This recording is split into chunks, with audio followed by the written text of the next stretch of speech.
So, Chris, a 4-3 defeat today at FC United.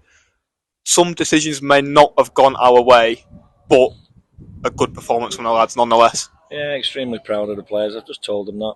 Thought we'd give everything today when a number of things conspired against us throughout the game.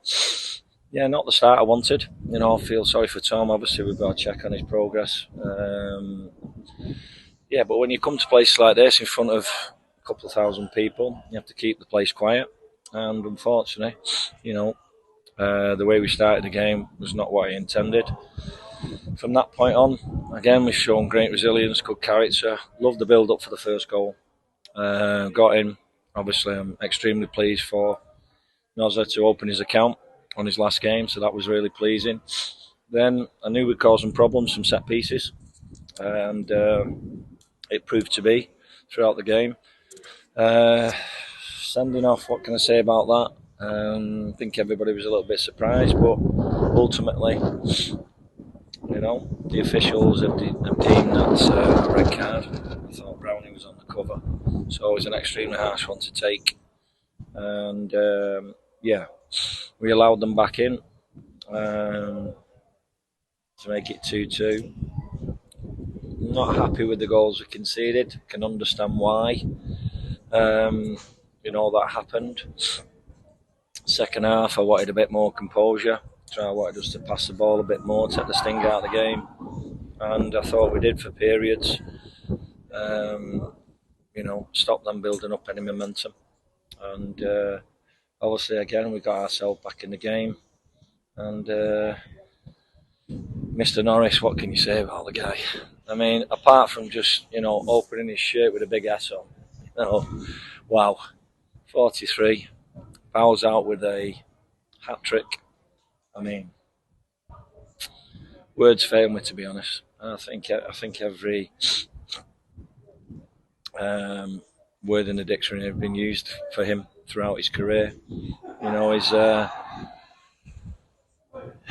He's they might put a statue there at the end of the giant axe for him, but no, from him to end the way it did. Well, that's what he's done all his career. Do you know what I mean? He's got an eye for a goal. He knows where he feels where the ball's going to land, and that's going to be difficult to replace next season. And we need a goal scoring midfielder, a couple of goal scoring midfielders who are going to pop up with double figures next year. That's the plan. So from 𝗙𝙬's point of view, 𝗕𝙬𝗪𝗀's point of view, coming on as early as he did, obviously he contributed really well to the game. As a club, we wish them every success in the future with whatever path they decide to go. And as I've just said to everybody in the change room there, we'll all miss them. We'll still remain friends. And it just wasn't our day today.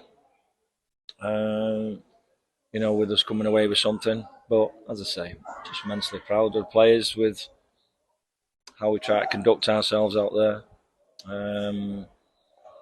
When it could have gone the other way with the officials, we could have got seriously frustrated.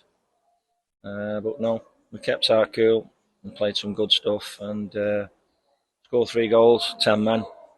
It's a great effort, and on another day, maybe things would have gone for us. So. You have kind of just answered every question I had about David Norris then. Yeah. You've had your half of the season. Half of a season. Okay. We've bettered last season's final position. We've scored more goals and we've got more points. So on top of that, going into the new term, what are your ambitions for that season? Well, obviously when you inherit a dressing room, you don't know how things are going to go. I came in with a different philosophy. But obviously, again, I wanted to keep the group together because I felt there was enough ability in there to change the way they were thinking, enable them to go out there and manage things, which they've shown again today in long periods. And for us to pick up more points, be more attacking, score more goals, that was the aim. I would like a few more clean sheets in there, and there's work for us out of possession. And our goals against column going forward for next season. But ultimately, I need to reflect. Ultimately, I'm now in a position to start to speak to the players and see what we can do. I'd love to keep everybody, but I'm not naive to think that that will happen. But yeah, and then obviously, see who moves on, see who stays, and then the recruitment process starts off the back of that. But plans are in place already for pre-season. We're going to have an exciting pre-season as things will expire. The club know my short, medium, long-term ambitions regarding taking us to the next level in every aspect, and that's going to take a lot of hard work. There's some exciting things in plans. Myself, the chairman, and Amy have been working extensively since my arrival for taking the club in a different direction, and that'll all be put out to the fans and everybody associated with the football club going forwards sooner rather than later. But yeah, so sad it's come to an end. It's only been a brief time for me, but the lads obviously need the break. We'll go into it differently next season with many aspects of how we're going to prepare the team on a weekly basis, and then hopefully we can bridge the gap. And I'd love to be in the playoffs next season. That's my aim, and we'll see what the future holds for us all. Thank you for your time, Chris. You're welcome.